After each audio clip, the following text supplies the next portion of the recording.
Yes, a tricky question. What are my plans or our plans moving forward? I would say the main plan is not to give up.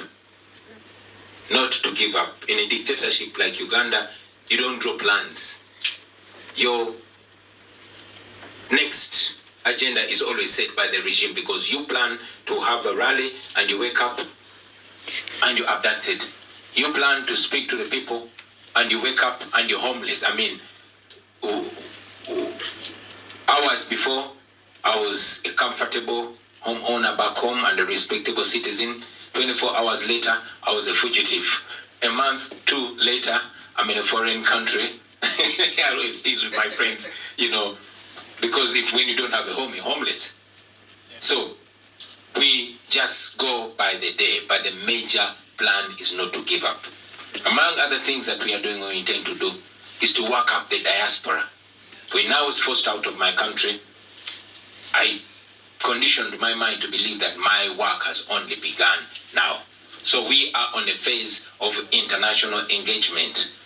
That's what brings me here. That's what's taking me to Howard tomorrow. That's what takes me to Washington to knock all offices and to make sure we don't leave any stone unturned. But most importantly, to galvanize the diaspora.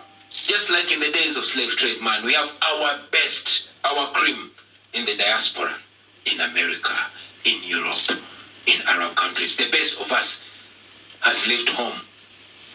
They are either economic refugees, political refugees, and all that. But these people want to go back home because they are not comfortable and fully living with full dignity on a foreign land. So they want to come back home. We have the best among Ugandans. I've traveled, you go to Europe, you go to these universities, and you have Ugandans teaching there. You go to India, you have Ugandans there, the surgeons there. But back home, the education system is rotten, the healthcare system is rotten. These people want to come back home because they know they are going to grow old. But they want to set up a country that will be worth their retirement. So we are reaching out to all those people because we can't reinvent the wheel. When they were fighting against dictatorships like Idi Amin, those that were in exile and in the diaspora played a huge role in the liberation of Uganda. So history is repeating itself, but in a better way. And that is what we're doing, and we keep going.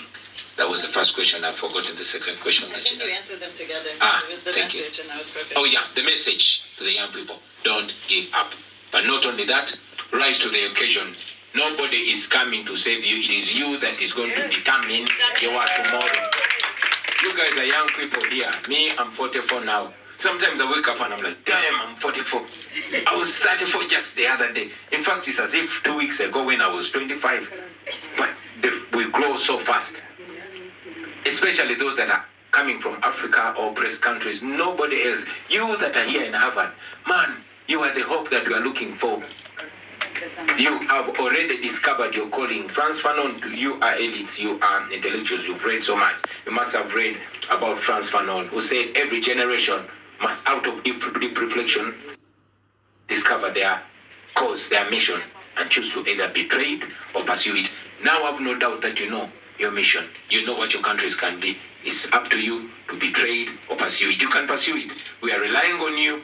Me, I'm here. I'm only speaking this, but I'm not an intellectual. I came to run for president when I didn't even have a university degree. You are the intellectuals of Africa.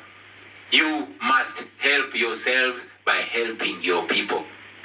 That's a country, whatever country you come from in Africa or in any other oppressed country, you will have to go back. So play a role, rise to the occasion, and lead. People like Kwame Nkrumah, people like Mugabe when he was still a moral person, people like Jomo Kenyatta, they started from here. What they got from here came back to Africa and earned us independence. Came back to Africa and earned us better. Are you telling me you are not the offsprings of those people? Yes, you are. So it is your time to be the Kwame Nkrumah, to be the Mandela, to be those great revolutionaries that changed Africa. Thank you.